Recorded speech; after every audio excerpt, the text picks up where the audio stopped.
여러분들 만나게 돼서 반갑습니다.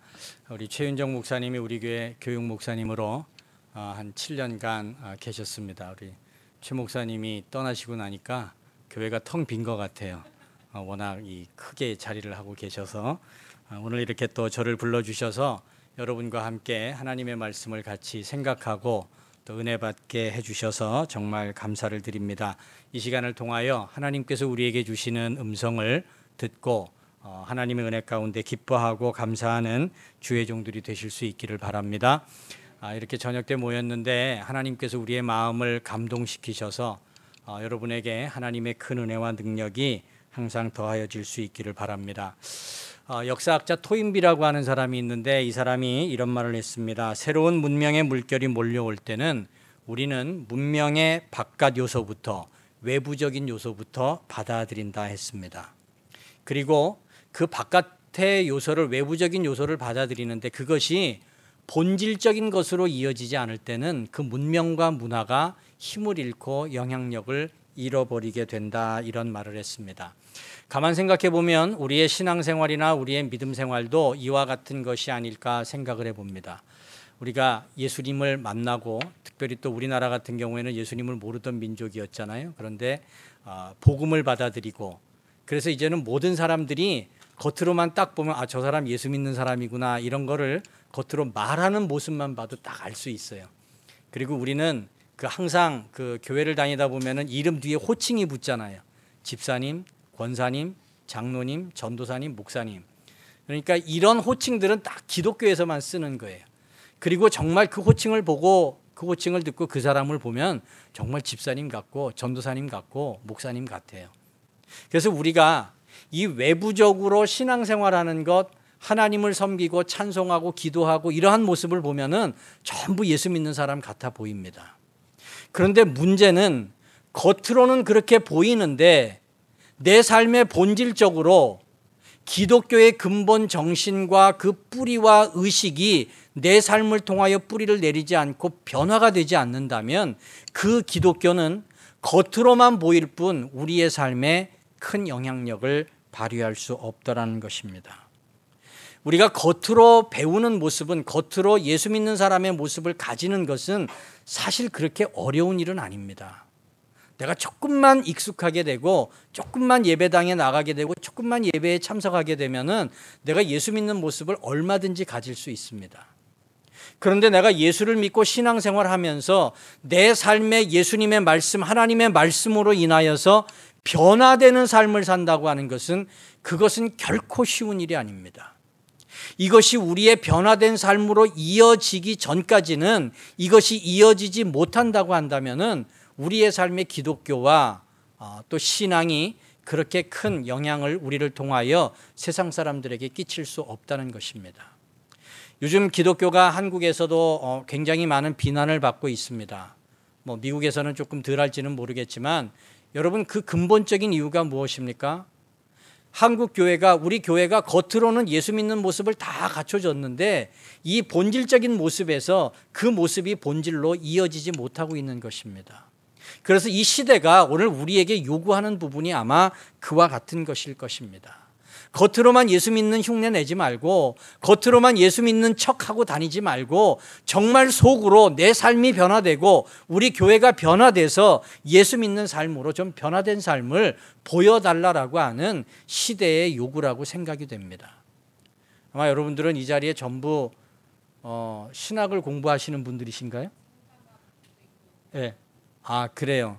어쨌든 다 신앙을 가지셨으니까 오셨겠죠? 네. 여러분, 우리가 신앙을 가졌다라고 한다면 그 신앙을 통하여 다른 사람들에게 신앙을 증거하고 하나님을 증거하고 예수님을 보여줄 수 있는 주의 종들이 되실 수 있기를 바랍니다. 오늘 본문의 말씀은 바로 이와 같은 말씀입니다. 오늘 본문의 말씀은 하나님의 능력을 체험하는 주의 종들이 되어야 된다는 것입니다. 사실 기독교는 어떠한 제도나 조직이 아니라 하나님 나라의 운동이었어요. 그래서 이 운동이 역동적으로 퍼져나가는 것입니다. 기독교는 실천하는 삶의 모습이었어요. 어디에 고착된 것이 아니라, 어디에 정해져 있는 것이 아니라 끊임없이 퍼져나가고 끊임없이 확산되고 우리 속에서 성령이 역사하는 그러한 하나님 나라의 운동이 기독교였어요. 이것이 세월이 흐르면서 제도로 정해져 버리고 조직으로 굳어져 버려서 우리가 그 기독교의 삶의 역동성을 잊어버리고 있는 부분들이 참 많이 있습니다. 오늘 본문 말씀은 여러분들이 잘 아는 이야기일 것입니다. 제자들이 배를 타고 가다가 풍랑을 만났습니다. 풍랑과 싸우느라고 힘쓰고 있는데 어떻게 해볼 도리가 없어요. 그런데 저 앞에서 흰옷 입은 사람, 이상한 사람이 나타납니다. 제자들이 보고 다 유령인 줄 알았어요. 근데 알고 보니까 그분이 예수님이에요. 그 예수님을 보자마자 베드로가 그 예수님한테 가겠다고 배에서 뛰어내렸다는 이야기입니다. 뭐 따로 설명드리지 않아도 여러분들이 잘 아시는 말씀입니다. 사실 예수님이 무리를 걸으셨다라고 하는 것은 뭐 얼마든지 그럴 수 있죠. 예수님이니까. 뭐 예수님이 걸으셨다는 게, 무리를 걸으셨다는 게 뭐 그게 대단한 이야기입니까? 예수님이니까 얼마든지 걸을 수 있었겠다, 그렇게 생각이 들어요. 그런데 문제는 예수님이 걸으신 게 아니라 베드로가 그 무리를 걸었다는 것입니다. 베드로는 우리하고 똑같은 사람인데 베드로가 그 위를 걸었다, 그러니까 이것이 오늘 우리에게 주는 교훈이 있다라는 것입니다. 여러분, 이 말씀을 통하여 우리에게 주시는 교훈이 무엇입니까? 첫 번째는 믿음은 자기 확신이 아니라 믿음의 대상이신 주님을 신뢰하는 것입니다. 어떤 사람이 예수님을 처음 믿고 나서 기도를 열심히 했습니다. 기도를 열심히 하고 뭐 철야기도 하고 금식기도 하고 눈물을 흘리면서 통곡하면서 통성기도를 하니까 하나님이 막 응답을 해주시는 거예요. 내가 기도하는 게 막 내 삶에 이루어지는 거예요. 야, 이거 대단하구나. 정말 기가 막히구나. 내가 신앙을 가지길 잘했다, 이렇게 생각을 합니다. 그런데 조금 욕심이 났어요. 하나님이 나에게 응답을 해주시는데 이왕이면 나도 성경에 나오는 기적을 한번 체험하고 싶다. 그래서 예수님, 나도 무리를 한번 걸어보고 싶습니다. 그래서 아주 빡세게 기도를 하고 강물로 나갔어요. 나도 베드로처럼 걷겠습니다. 무리를 걷게 해주십시오. 기도하고 열심히 기도하고 눈물 흘리며 기도하고 무리로 올라갔어요. 이 사람이 걸었을까요? 빠졌을까요? 당연히 빠졌겠죠. 이 사람이 물에 빠지고 나서 하는 말이 이런 말입니다. 기도해도 안 되는 일이 있구나. 여러분, 지금 베드로에게 나에게 다가오라 그래서 베드로가 무리를 걸어간 것은 이러한 신기한 능력을 보여주기 위함이 아닙니다. 여러분, 지금 제자들은 어디에 있습니까? 배 안에 있습니다. 예수님은 어디에 계십니까? 배 바깥에 계십니다. 물 위에 계십니다. 그런데 베드로가 그 물 위에 계시는 예수님을 보고 내가 예수님께 가야겠다는 것입니다. 저기에 예수님이 계시니까, 그곳에 주님이 계시니까 그것이 아무리 험하고 험난한 길일지라도 내가 그곳에 가야겠다라고 하는 절대적인 하나님을 신뢰하고 예수님을 신뢰하고 살아가는 삶의 방법이었습니다. 여러분, 이 무리를 걸었다라고 하는 것은 베드로의 모험했다는 이야기를 전해주려고 하는 것이 아니라 예수님이 제자를 훈련시키시는 이야기입니다. 예수님이 있는 자리가 아무리 험난하고 아무리 고난이 있어도 내가 그 예수님과 함께 그 길을 갈 수 있겠느냐, 그것을 물어보시는 것입니다. 우리가 신앙생활하면서 착각하고 있는 게 뭔가 하면은 자기의 신념과 자기의 확신을 믿음으로 착각하는 경우가 있습니다. 여러분, 그렇지 않습니다. 내가 확신하는 것, 내가 신념을 가지고 있는 것, 그것이 믿음이 아닙니다. 믿음이 나로부터 출발하면 안 됩니다. 여러분, 나로부터 출발하는 믿음을 바꾸어서 말하면 뭐가 되는지 아십니까? 그게 긍정의 힘입니다. 내가 할 수 있으면 할 수 있다, 믿는 대로 된다. 여러분, 그거는 자기 생각이에요. 내가 믿는 대로 다 되는 게 어디 있습니까? 그렇지 않습니다. 믿음은 주님으로부터 시작하는 겁니다. 예수님으로부터 시작하는 것입니다. 하나님으로부터 시작하는 것입니다. 하나님이 우리에게 말씀하실 때 이 말씀을 믿겠느냐 하는 것이지, 자기가 확신해놓고 자기가 긍정해놓고 그걸 믿음이라고 착각하고 기도하니까 다 되더라, 해도 안 되더라. 여러분, 그런 것이 아니다라는 것입니다. 믿음이라고 하는 것은 나로부터 시작하는 것이 아니라 하나님을 절대적으로 신뢰하고 예수님을 절대적으로 신뢰하는 것입니다. 베드로는 지금 배 안에 있느냐 물 위에 있느냐 이것을 따지는 것이 아닙니다. 주님이 그곳에 계시니까, 예수님이 함께 계시는 자리니까 내가 그곳으로 가야 되겠다는 것입니다. 여러분, 우리가 하나님 앞에 부름을 받았습니다. 특별히 이곳에 오셔서 신학을 공부하고 또 기도하시는 여러분들은 앞으로 하나님이 어떠한 부름을 통하여 여러분들을 쓰실지 모릅니다. 여러분, 주님이 계시는 그 자리이기에 내가 그곳에 가겠다라고 하는 이 믿음을 가지고 살아가는 주의 종들이 되시기를 바랍니다. 우리의 믿음의 대상이 절대적인 주님으로, 하나님으로 바뀌어야 되는 것을 말씀하고 있는 것입니다. 저도 여러분처럼 신학교에 처음 들어갔을 때가 있었습니다. 신학교에 들어가서 채플에 들어갔는데 채플 첫 번째 시간에 신학교 학장님이 설교를 하셨어요. 설교를 하시는데 이렇게 설교를 하십니다. 여러분, 아직도 늦지 않았습니다. 지금 빨리 돌아가십시오. 여러분이 지금 여기에 온 것은 착각입니다.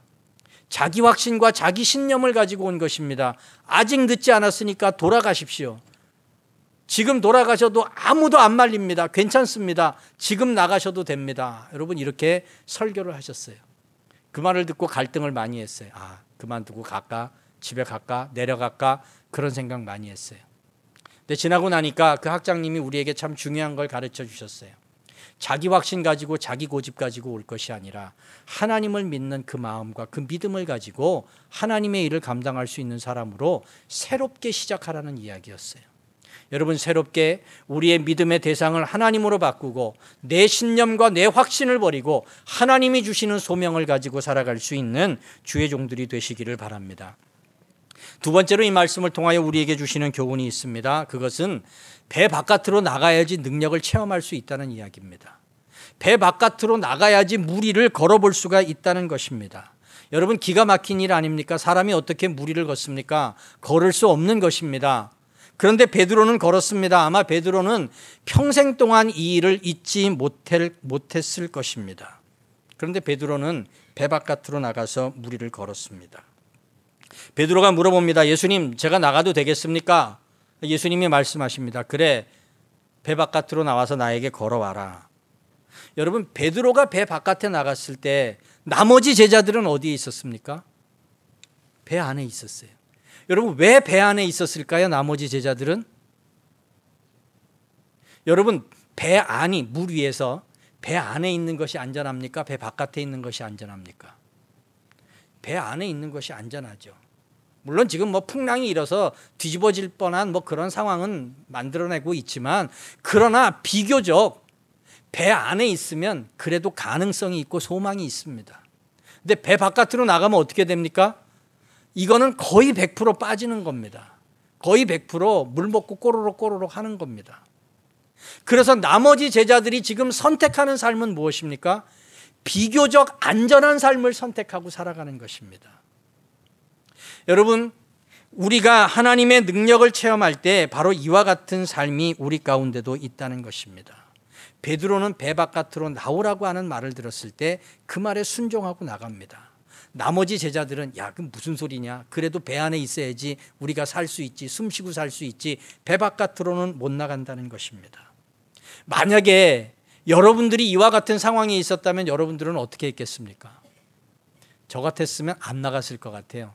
배 안에 그냥 죽치고 앉아 있을 것 같아요. 자, 여러분, 배는 우리를 안전하게 지켜줍니다.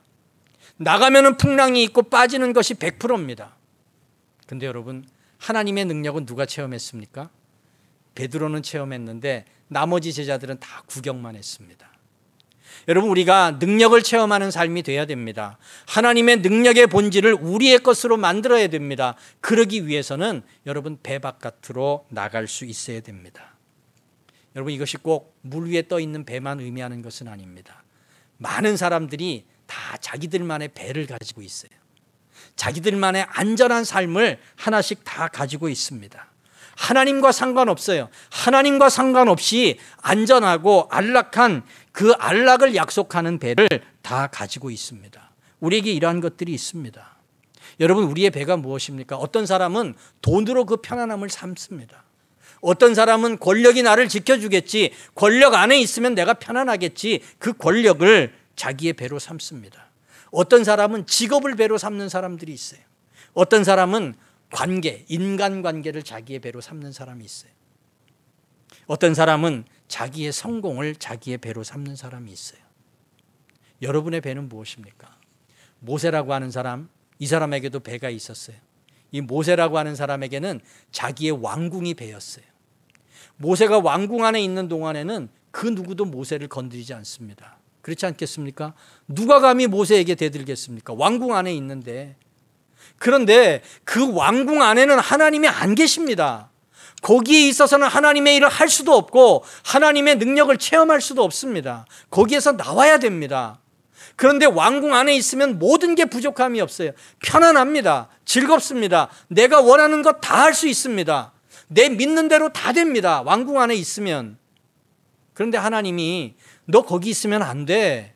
거기서는 하나님의 일을 할 수 없어. 거기서는 하나님의 능력을 체험할 수 없어. 너 거기서 나와야 돼. 그래갖고 하나님이 모세를 끄집어내시는 거예요. 그래서 어디로 집어던지십니까? 풍랑이 있는 바다와 같은 광야로 집어던지십니다. 거기서 사람이 살 수 있나요? 못 살지요. 그래서 모세가 죽을 고생을 합니다. 그런데 죽을 고생을 했는데 결국 그 모세가 하나님의 손에 붙들려서 하나님의 능력의 손길에 붙들려서 하나님 앞에 쓰임받는 사람으로 살 수 있었다는 것입니다. 여러분, 그 광야로, 그 세상으로 여러분들이 믿음을 가지고 하나님의 능력을 가지고 나가셔야 됩니다. 그래야지 하나님의 능력을 체험할 수 있습니다. 구약 성경에 보면 요셉이라고 하는 사람 나오죠. 이 요셉이라고 하는 사람도 자기의 배가 있었어요. 이 요셉은 무슨 배를 가지고 있었어요? 자기 아버지의 무릎이라고 하는 배예요. 아버지의 무릎에 앉아 있으면 누구도 건드리지 않아요. 자기 형들이 그걸 어떻게 건드립니까? 아버지가 그 요셉을 사랑하는데, 아버지가 다 막아주는데, 요셉이 그 아버지에게 사달라 그러면 안 사줄 게 있겠습니까? 다 사달라 그러죠. 컴퓨터 사달라고, 자동차 사달라고, 뭐 해달라고. 그러면은 그 아들 요셉을 사랑하니까 아버지 야곱이 다 해줍니다. 그런데 그 안에는 아버지는 있을지 몰라도 하나님은 그 자리에 함께 계시지 않았더라는 것입니다. 그래서 하나님이 이 요셉을 불러내십니다. 요셉아, 너 거기 있으면 안 돼. 거기 있어서는 아버지의 무릎에 앉아서는 색동옷을 입고 있을지는 몰라도, 그 삶이 편안할지는 몰라도 거기에서 하나님의 일을 할 수는 없어. 나와야 돼. 그래서 요셉을 끄집어내십니다. 요셉을 끄집어내셨더니 요셉이 어디에 들어갑니까? 구덩이에 들어가잖아요. 사람이 살 수 없는 구덩이에 빠집니다. 요셉이 어디에 들어갑니까? 감옥 속으로 빠져들어갑니다. 자기가 잘못하지 않았는데 억울한 누명을 쓰고 감옥에 들어갑니다. 그러나 여러분, 구덩이에 빠졌던 그 요셉이, 감옥에 들어가서 고생했던 그 요셉이 하나님의 능력을 체험하고 자기의 민족을 구원하는 하나님의 사람으로 쓰임받을 수 있었던 것입니다. 여러분, 오늘 우리가 주의 종으로 하나님 앞에 섰습니다. 하나님 앞에 부름받고 하나님의 교회들이 세상에 복음을 전하고 하나님의 능력을 전하기 위해서는 우리가 가지고 있던 이 배들을 벗어버려야 됩니다. 여러분, 큰 교회 가면 좋겠죠. 큰 교회 가서, 넉넉한 교회 가서 편안하게 하나님의 일 얼마든지 할 수 있습니다. 그러나 여러분, 거기에 갇혀버리면 하나님의 능력은 체험하기가 어렵습니다. 뭐 큰 교회 나쁘다는 이야기가 아닙니다. 제가 작은 교회 한다고 비난하는 것도 아닙니다. 어느 교회든지 어떠한 우리를 만들고 있는 틀이든지 다 똑같습니다. 내가 어떠한 생각을 가지고 있느냐에 따라서 하나님의 능력을 체험하느냐 체험하지 못하느냐 우리에게 달려 있다는 것입니다. 베드로는 보다 안전한 곳은 배 안입니다. 그러나 하나님의 능력을 체험하기 위해서는 주님이 계신 곳으로 가야 되었습니다. 여러분, 우리가 앞으로 여러분들이 사역을 결정할 때, 하나님의 일을 결정할 때 주님이 원하시는 것이 무엇인가, 그것을 보고 여러분의 배 바깥으로 과감히 뛰쳐나갈 수 있는 주의 종들 되시기를 바랍니다. 마지막으로 오늘 본문 말씀을 통하여 우리에게 주시는 교훈은 물속에 빠져가는 베드로를 예수님이 붙잡아 주셨다는 것입니다. 베드로가, 이 사람은 좀 나서기를 좋아하는 사람이니까 다혈질이고 성질이 급한 사람이라 다른 제자들 가만히 있을 때 자기가 혼자 뛰쳐나가겠다고 나갔어요. 그래서 몇 걸음 걸었어요. 몇 걸음 걸었는데 풍랑이 확이니까 두려워서 다시 바다에 빠지는 것입니다. 그 바다에 빠질 때 여러분, 풍랑이 지금 분 것도 아니고 그 전부터 계속 불고 있었습니다. 새삼스러운 일은 아닙니다. 그런데 그때는 보이지 않았는데 막상 바다에 뛰어들고 나니까 그때 풍랑이 보이기 시작합니다. 그래서 두려워서 바다에 빠졌습니다. 예수님이 이 베드로를 손을 붙잡아 주시면서 이렇게 말씀하십니다. 왜 의심하였느냐? 믿음이 적은 자여, 이렇게 말씀하십니다. 저는 이 말씀을 베드로를 책망하시는 말씀이라고 생각하지 않습니다. 여러분, 거기에서 누구의 손을 붙잡았습니까? 예수님의 손을 붙잡았어요. 다른 제자들은 뭐 하고 있었어요? 배 안에서 구경만 하고 있었어요. 예수님의 능력의 손길을 붙잡은 사람은 그 바다에 빠져가던 베드로였습니다. 여러분, 우리가 마음을 먹고 하나님을 의지하고 살아갈 때 우리에게 이러한 어려움이 없는 것 아닙니다. 막상 현실에 부딪혀 보면은 우리에게 두려움이 생기고 걱정이 생기고 시험에 들고 넘어질 때가 있습니다. 실수할 때가 있습니다. 우리도 사람인데 왜 그러한 일이 없겠습니까? 다 있습니다. 그런데 그 실수를 통해서 우리는 하나님의 능력의 손길을 붙잡게 되는 줄 믿으시기를 바랍니다. 그 어려움과 그 고난을 통하여 우리에게 도움을 주시고 우리에게 능력을 체험하게 하시고 하나님의 능력의 손길로 붙들어 주시는 그 하나님의 손길을 붙들고 살아가는 주의 종들이 되실 수 있기를 바랍니다. 여러분, 우리가 얼마든지 실수할 수 있습니다. 여러분, 괜찮습니다. 사람이 하다 보면은 넘어질 수도 있고 사람이 하다 보면은 미처 생각하지 못하는 일들이 얼마나 많은지 모릅니다. 그러나 여러분, 그러한 것들을 통하여 하나님은 베드로의 손을, 예수님은 베드로의 손을 붙잡아 주셨다는 것입니다. 우리가 믿음의 길을 걸어갈 때 하나님은 절대로 우리를 혼자 내버려 두시지 않을 것입니다. 우리 곁에서 우리가 넘어지려고 할 때마다 우리의 손을 붙잡아 주실 것입니다. 우리를 다시 일으켜 세워주실 것입니다. 그런데 배 안에만 있고 나가지 않는 사람은 그 손길조차도 잡을 수 없는 것입니다. 여러분, 우리가 이왕 하나님의 종으로 믿음의 종들로 이 세상에서 살아가기로 결단하고 소원하고 이 자리에 왔습니다. 그렇다면 우리의 신앙의 본질, 믿음의 본질, 하나님의 능력을 체험하고 그것을 우리의 삶에 만들어서 세상 사람들에게 하나님 나라를 보여주고 하나님의 능력을 보여주며 살아가는 주의 종들이 되실 수 있기를 바랍니다. 기도하겠습니다. 거룩하시고 자비로우신 아버지 하나님, 주님의 은혜에 감사를 드립니다. 우리들을 하나님의 은혜 가운데 붙드시고 인도하여 주시어서 하나님의 일꾼으로 하나님의 종들로 삼으셔서 불러주셨습니다. 우리가 주님 앞에 온전한 믿음의 일꾼들이 되게 하여 주시고 하나님의 능력을 체험하고 살아가는 주의 종들이 될 수 있도록 인도하여 주시옵소서. 하나님, 우리의 하는 모든 일들 가운데 하나님께서 함께하여 주시어서 믿음과 은혜와 능력을 더하여 주시사 하나님의 뜻에 복음에 합당한 믿음의 종들이 될 수 있도록 인도하여 주시기를 간절히 원하오며 예수님의 이름으로 감사드리며 기도드리옵나이다. 아멘.